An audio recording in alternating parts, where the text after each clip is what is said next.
Você que nos acompanha em toda a região norte e várias partes do Brasil, viu algo que precisa ser investigado? Tem uma denúncia, um documento, um vídeo? Mande para o Norte Investigação, nosso WhatsApp 92, o prefixo 99297-2401.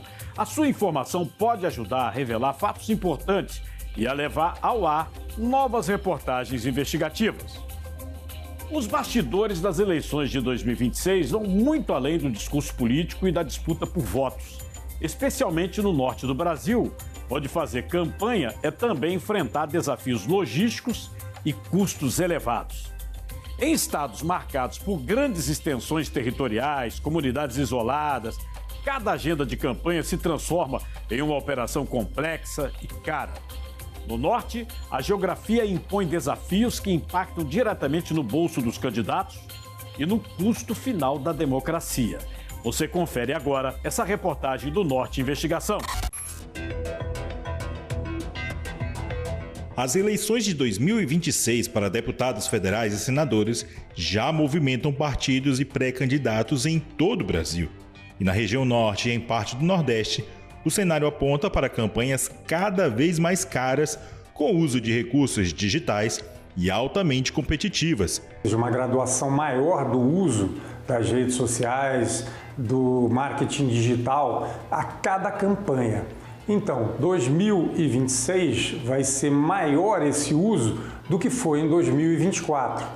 E assim o foi também com relação às pesquisas anteriores. Isso é irreversível, até um ponto onde praticamente tudo vai chegar a ser digital. Salvo alguns tipos de caminhada, proximidade com o público e tudo mais, mas o uso imediato e simultâneo do digital nas redes sociais, nós já vimos isso em 2024, vai continuar sendo e vai continuar crescendo. Em 2022, os candidatos a deputado federal declararam cerca de 2 bilhões em receitas de campanha, um aumento de quase 48% em relação a 2018. Segundo dados do Tribunal Superior Eleitoral. E o limite individual de gastos na campanha de 2022 chegou a aproximadamente 3 milhões e 200 mil reais por candidato, segundo o TSE. O financiamento numa campanha política reflete, inclusive, no tamanho da nossa representação no Congresso Nacional e nos governos. São eleitos, geralmente, aqueles que gastaram mais nas suas campanhas eleitorais. Mas o dado que mais chama a atenção é o custo por voto, especialmente na região norte. Em Roraima, o valor médio chegou a R$ 59 por voto, o mais alto do país, reflexo de campanhas mais concentradas e com eleitorado menor. Em segundo lugar na lista de estados está Tocantins.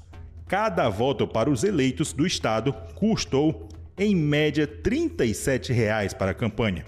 Em seguida, o Amapá com R$ 36, Rondônia com R$ 28, Acre com R$ 16, Paraíba, no Nordeste com R$ 16, Amazonas e Pará com R$ 7. Em estados maiores como o Pará e Amazonas, o custo por voto tende a ser menor, mas o investimento total cresce por causa da dimensão territorial e da necessidade de alcançar mais eleitores. A realidade amazônica difere muito da realidade de outros estados, principalmente no sul e sudeste. Numa eleição como nós teremos agora em outubro, e aí a logística também, isso encarece também para a justiça eleitoral, enquanto estados do sul-sudeste se chega rapidamente todo o aparato, urnas eletrônicas, fiscais, de carro, aqui nós necessitamos de balsas, de aviões, muitas vezes para levar essas urnas e levar também os candidatos. No Acre são 8 vagas para deputado federal. A estimativa é de 120 a 150 candidatos em 2026. Como o estado é pequeno, as campanhas tendem a ser mais enxutas, mas com alto custo logístico, a forte uso de rádios e redes sociais. Para 2026, a tendência é o crescimento do digital e a redução de material impresso. No Amazonas, são 8 cadeiras para deputados federais. A previsão é de 200 a 300 candidatos em 2026. Como o estado é grande e existe um alto custo com deslocamento, sendo usados aviões, helicópteros e barcos, as campanhas são híbridas, isto é, presencial e digital. Para ele sair de São Gabriel da Cachoeira, chegar até o Maitá, depois vir para Itacoatiara, Maués, o custo vai ser imenso, né?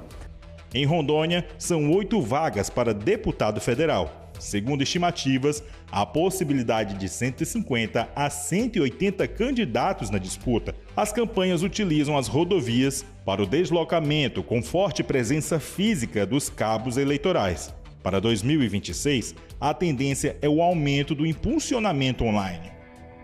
Em Roraima, as cidades são pequenas e por isso a campanha é direta. O estado possui o menor número de eleitores do Brasil. São 8 vagas para deputado federal, com previsão de 100 a 120 candidatos. A intenção é que em 2026 as campanhas possam ser mais segmentadas e digitais. A campanha digital é muito importante. Busca igualar o processo de escolha dos governantes e dos representantes numa eleição. Porém, para fazer uma campanha digital, tem que ter recursos, tem que ter profissionalismo. E aí também acaba acontecendo a desigualdade, onde alguns possuem grande soma de recursos e outros não.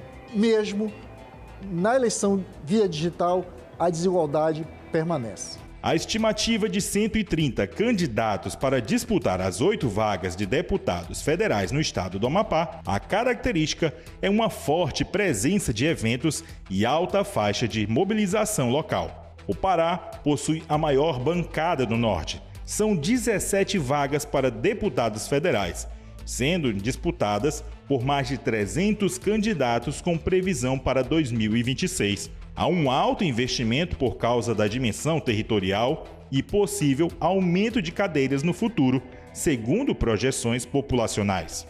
Estados como Amazonas e o Pará são continentais. Há dificuldades enormes para as visitas dos candidatos dentro do processo eleitoral, principalmente no aspecto logístico. E isso encarece e muito as eleições. E isso também reflete no resultado do pleito. Quem tem recursos, chega lá na ponta, chega no Ribeirinho. Quem não possui, fica distante e perde certamente a oportunidade de vencer uma eleição. Tocantins tem 8 vagas na disputa. A previsão de cerca de 140 a 160 candidatos nas eleições deste ano. Tocantins possui as campanhas mais baratas comparados aos outros estados da região norte. Na Paraíba, são 12 vagas com mais de 250 candidatos na disputa, segundo a previsão. As campanhas são competitivas, com forte presença de marketing digital, sendo mais estruturada que estados do norte, e possui menor custo logístico. A estratégia vai ser espalhar ao máximo o seu nome. E isso as redes sociais vão ajudar bastante. No pleito de 2018, foi distribuído 1 bilhão e 700 milhões de reais do fundo eleitoral para as legendas financiarem as campanhas daquele ano. Nas eleições municipais de 2020, o montante totalizou 2 bilhões de reais. Nas eleições gerais de 2022 e nas municipais de 2024, a quantia atingiu 4 bilhões e 900 milhões de reais que foram divididos entre os partidos registrados no TSE.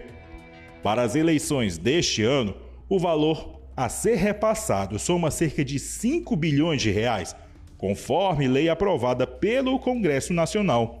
O custo médio por campanha deve crescer com a inflação e tecnologia. Eu diria que o trabalho hercúleo, e nem sempre com resultados, tanto da Justiça Eleitoral quanto do Ministério Público Eleitoral e do cidadão, é tentar fiscalizar e frear o Caixa 2.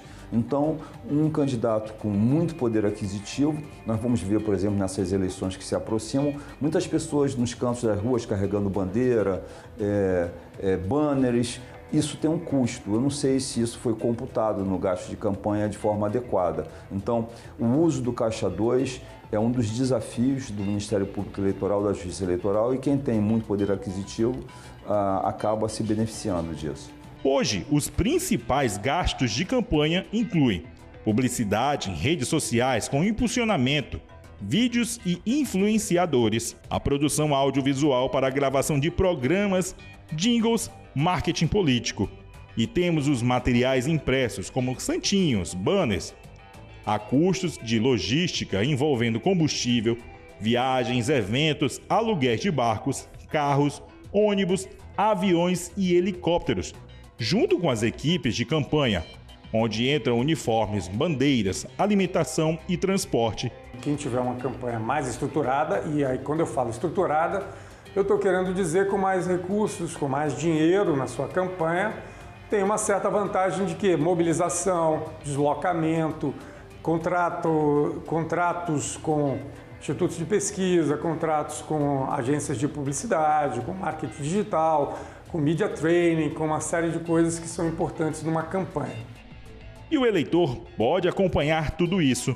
O sistema divulga contas do Tribunal Superior Eleitoral, permite consultas, receitas, despesas e patrimônios de cada candidato em tempo real. A disputa de 2026 deve ser marcada por mais candidatos, mais tecnologia e mais dinheiro em jogo. A realidade é que grupos econômicos financiam candidaturas que acabam representando não o bem comum, não a sociedade, mas apenas grupos econômicos que possuem recursos para financiar as eleições.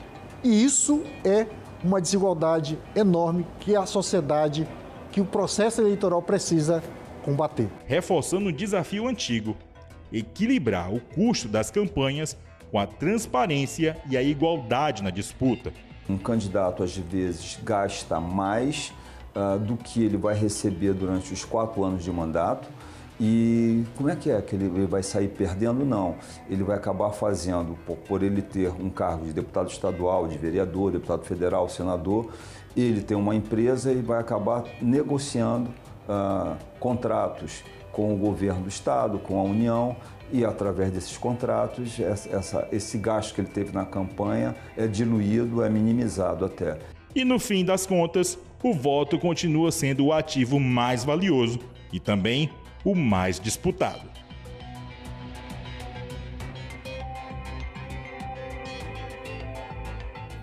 No fim dessa corrida eleitoral, o que fica evidente é um abismo difícil de ignorar. De um lado, campanhas abastecidas por grandes recursos, com estruturas profissionais, estratégias sofisticadas e forte presença em todos os espaços. E do outro, candidaturas que mal conseguem se fazer ouvir e eleitores expostos a uma disputa onde o poder econômico fala mais alto do que as propostas. Esse desequilíbrio afeta a democracia. Quando o dinheiro passa a definir alcance, visibilidade e influência, o voto corre risco de deixar de ser uma escolha consciente para se tornar um resultado de uma engrenagem desigual. A pergunta que permanece é incômoda, mas necessária. Quanto vale, de fato, o voto do cidadão diante de campanhas milionárias?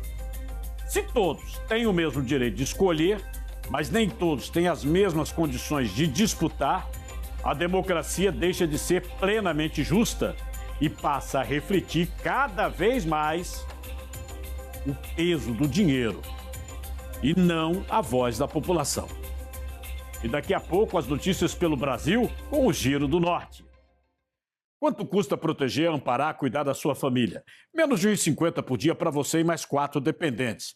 O atendimento é garantido pela Sul América. Bem mais, cuida com telemedicina na palma da mão, com clínico geral, pediatra 24 horas por dia, 7 dias por semana. Ampara com assistência funeral de até R$ 5.000 e a proteção financeira de R$ 100.000 por invalidez ou morte acidental do titular. É segurança real em todas as fases da vida. O QR Code sempre aí na tela. Bem mais é um lançamento da Sul América. Entre em contato que o preço é promocional de R$ 44 só para este lançamento. bem mais. É hora de ver os destaques da semana no Brasil, no mundo, política, economia, meio ambiente, segurança, saúde. Fique de olho no Norte.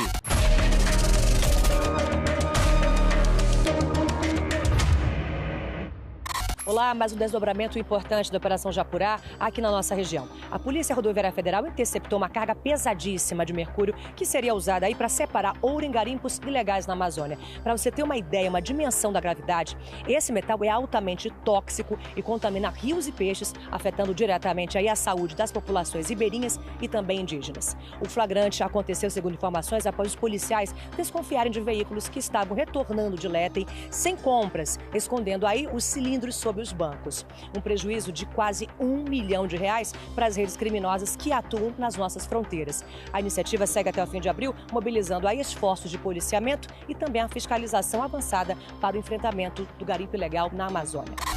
Aqui em Palmas, o Conselho Municipal de Saúde decidiu rejeitar uma proposta que permitiria a terceirização das unidades de pronto atendimento. Além disso, o Conselho tomou medidas mais firmes. Suspendeu a análise de novos assuntos como forma de protesto contra a Secretaria Municipal de Saúde.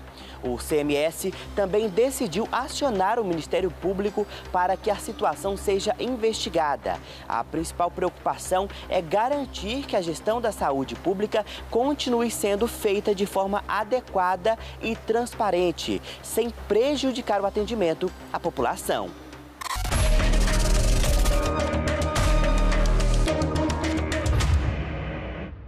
Muito obrigado por sua audiência do Norte Investigação. E você, continua aí participando pelo nosso WhatsApp, 92 o prefixo 99297-2401. Na próxima semana voltamos com mais uma investigação exclusiva. Estamos no site norte.com.br e em todas as redes sociais. Até a próxima!